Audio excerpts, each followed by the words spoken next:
নজর রাখবো পরবর্তী সংবাদে। পঞ্চায়েত ভোটকে সামনে রেখে কংগ্রেসের প্রস্তুতি সভা বা সাংগঠনিক সভা অনুষ্ঠিত। রাজ্যের বিভিন্ন প্রান্তে নেই এবার এই সাংগঠনিক সভা পরিলক্ষিত হলো সিমলাতে, যেখানে বৈরাগীপাড়া জিবি স্কুল মাঠের কমিউনিটি হলে সিমলা ব্লকের মধ্যে এই সভার আয়োজন করা হয়। সাংগঠনিক সভাতে মূলত উপস্থিত ছিলেন কংগ্রেসের কর্মীরা।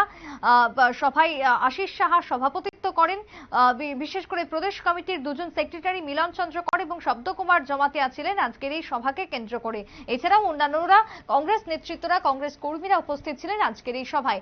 লোকসভা নির্বাচনে ভোট পর্ব মিটতে না মিটতেই এবার রাজ্যে পঞ্চায়েত ভোটের প্রস্তুতি শুরু হয়ে গেছে। সেই প্রস্তুতি নিয়ে এই সভার আয়োজন। কি বক্তব্য উঠে আসছে সিমলা থেকে, শুনুন।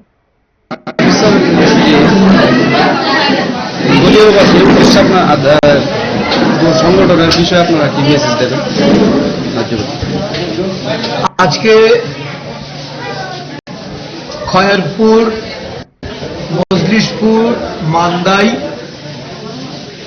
মোহনপুর এই চারটি বিধানসভার ব্লক কমিটির সভা শেষ করে আমরা সিমনা ব্লক কংগ্রেসের সভায় এসে এখানে উপস্থিত হয়েছি। অত্যন্ত সুশৃঙ্খলভাবে এখানে সভা অনুষ্ঠিত হচ্ছে এবং এই সভার মাধ্যমে এই অঞ্চলের সংগঠনকে আরো শক্তিশালী করা, মজবুত করা।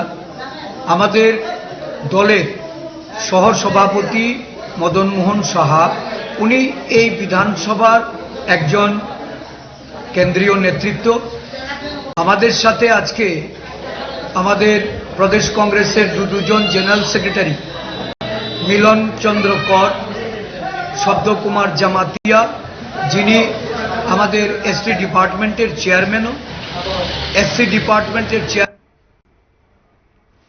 আশিস সাহার বক্তব্য আপনারা শুনলেন। আজকের এই সভা থেকে শুরু করে আজকের এই বিশেষ বৈঠক কংগ্রেস কর্মীদের নিয়ে অনুষ্ঠিত। কর্মীদের আরো একটি উজ্জীবিত করার প্রয়াস বলেই জানালেন কংগ্রেসের সভাপতি। ছোট্ট বিরতির পর ফিরবো, সঙ্গে থাকুন।